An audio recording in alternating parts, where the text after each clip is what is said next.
Okay, let's first have a look at a pattern for a spider. And as you can see, you get a row of dots all the way round, and you get one dot in the middle. And you usually get pattern lines drawn. These are very faint in yellow, radiating out from the central dot. So that's what a spider pattern looks like. And you see we've got this one has got 3 legs. And this one has 2. And this one has 4 legs.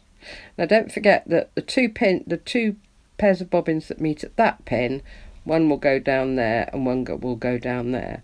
So we won't have a leg to go into the spider. So you can discount that one, that one, that one, so all the corner ones. So it's the pins in the middle that will tell you how many legs your spiders have got. So that would be called a 4-legged spider. That would be called a 3-legged spider. And that would be called a 2-legged spider. Okay, we can get on with the demonstration. Okay, let's have a look firstly at a 2-legged spider.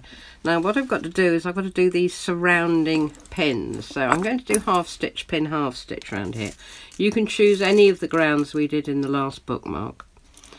But I just like my half stitch, pin, half stitch. So let's go down that way first. So we're just going to half stitch, pin, half stitch down here.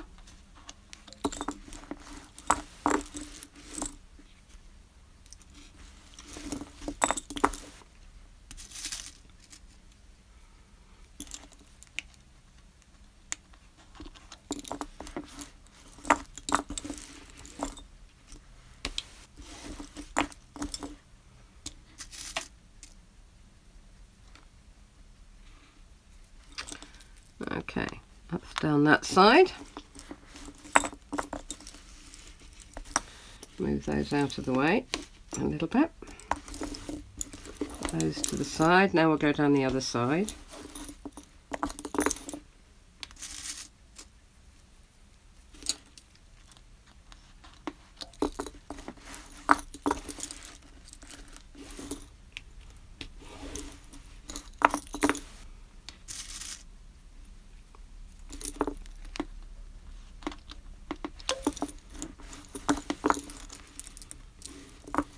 Last one.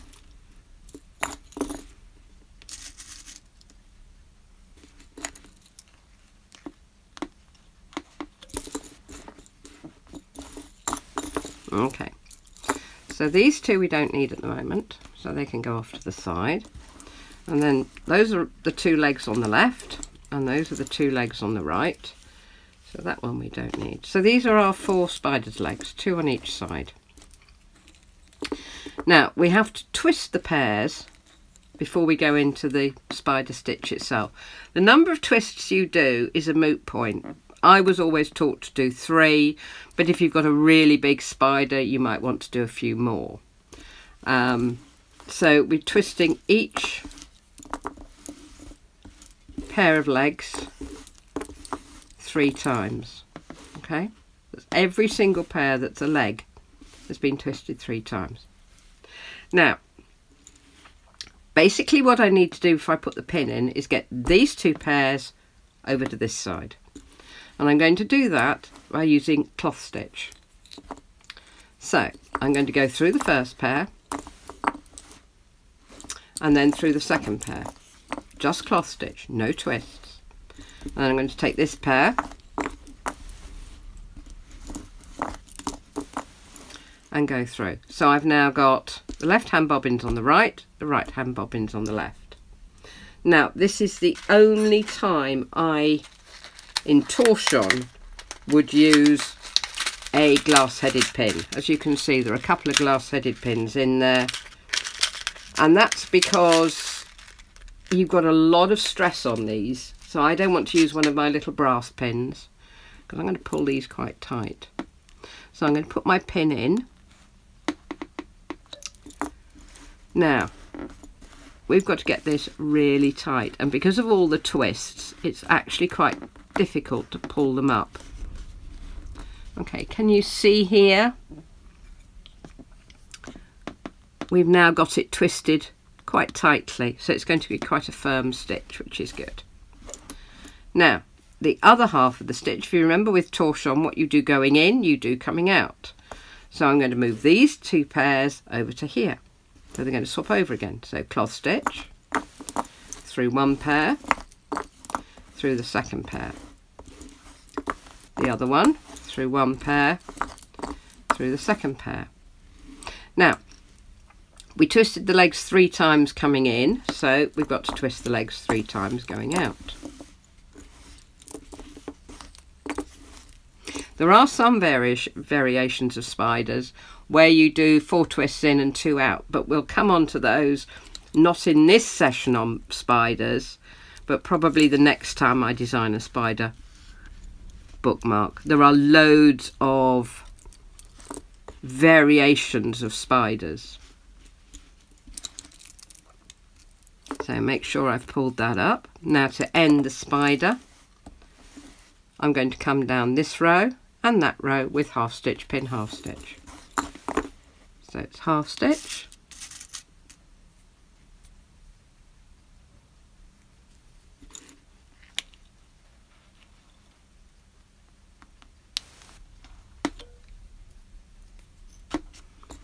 put a pin in, pull it tight, pin, half stitch, and again half stitch, pin, half stitch,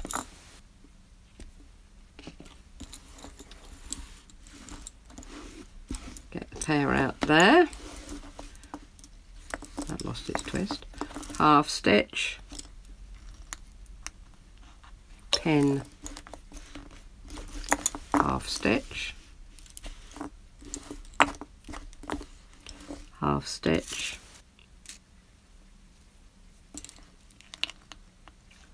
pin, half stitch, and the last one, half stitch, pin, half stitch. Right, I'm now ready to do the next spider, and the next spider is the big one, and that's a 4-legged spider. So I've got 1, 2, 3, 4 pairs of legs that side. And I've got 1, 2, make that one a bit longer, 3, 4 pairs of legs this side. Okay, first thing I've got to do is cross the legs 3 times. So that's 1, 2, 3.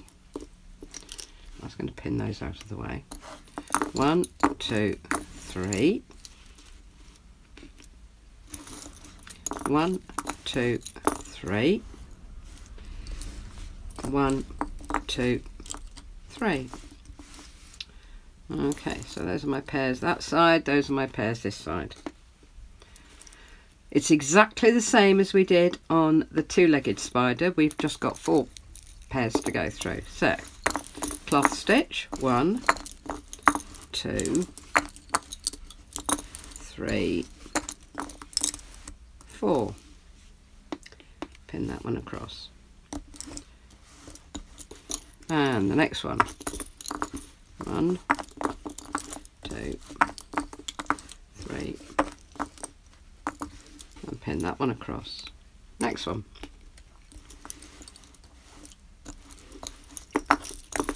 1, 2, 3, 4.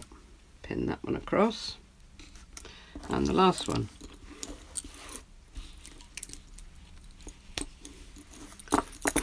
1, 2, 3. Okay, so that's all the pairs through. We now put up the pin.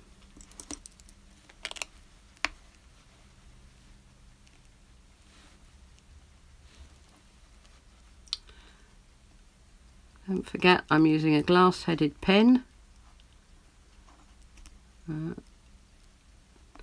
Make sure you get the 4 legs on each side, and then you pull up your pairs.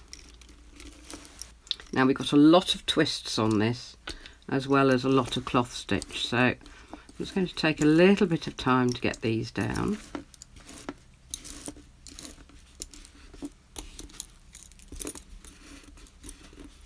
Okay.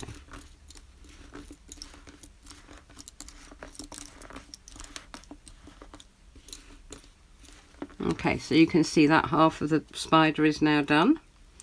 I'm going to do exactly the same again. Let's pin those up. And I'm going to take the bobbins through the 4 legs, back from whence they came. Now I tend to cross their legs 3 times when I get there, then I know I've finished. But you can wait until you finish the whole of the spider. Okay, so we're going to take this one through.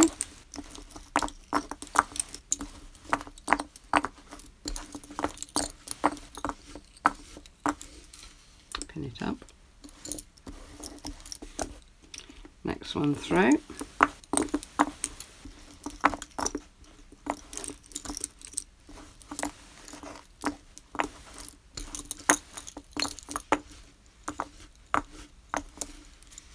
Pin it up. And then we take the last one through.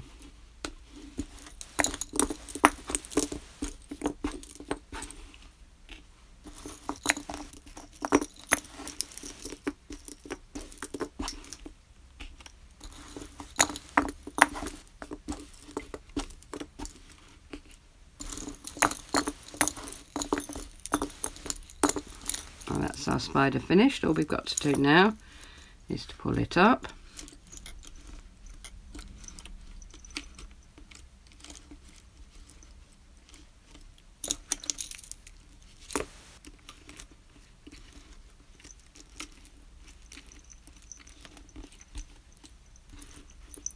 There's a little bit of thread up there.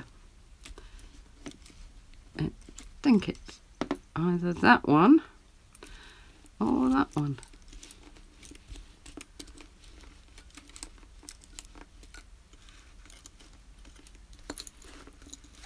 Definitely not those two. There we go.